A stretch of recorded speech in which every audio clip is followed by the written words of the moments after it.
ബീച്ചിൽ ഇങ്ങനെ ഉണ്ണിക്കുട്ടൻ വണ്ടി തുളയാക്കിയ കഥയൊക്കെ പറഞ്ഞുകൊണ്ടിരിക്കുമായിരുന്നു കേട്ടോ. അപ്പോൾ ഉണ്ട് ഒരു പ്രാവ് ഇങ്ങനെ ഓടി വരുന്നത് നോക്കുമ്പോൾ അതിൻ്റെ കാലിന് ഒരു വിരടും ഇല്ല കേട്ടോ. അതിന് ഞാൻ കുറേ കടൽ ഇട്ട് കൊടുത്തേ. അപ്പോൾ ഇവർ പറഞ്ഞു കടൽ അധികം ഇട്ട് കൊടുക്കണ്ട, അതിന് ഗ്യാസിൻ്റെ കംപ്ലയിൻറ്റ് വരും, അതിനെ കൂട്ടത്തിൽ നിന്ന് പിരിച്ചു വിടുമെന്ന്.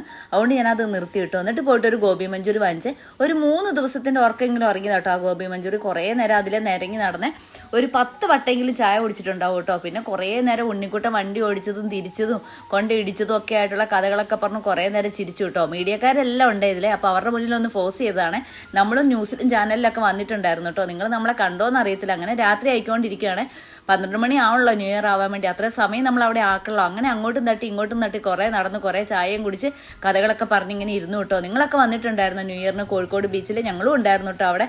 നിങ്ങൾക്ക് ഞങ്ങൾ ഇഷ്ടമാവുകയാണെങ്കിൽ ഒന്ന് ലൈക്ക് ചെയ്യുകയും സപ്പോർട്ട് ചെയ്യുകയൊക്കെ ചെയ്യണം. ഞങ്ങളുടെ എന്തെങ്കിലും കഥകളും വിശേഷങ്ങളൊക്കെ അറിയാൻ ആഗ്രഹിക്കുന്നുണ്ടെങ്കിൽ നിങ്ങൾ കമൻറ്റ് ചെയ്താൽ മതി.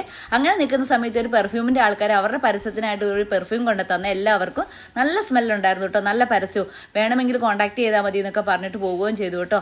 പക്ഷെ നമ്മൾ നോക്കുമ്പോൾ നല്ല മണമുള്ള പെർഫ്യൂമായിരുന്നു കേട്ടോ അത്.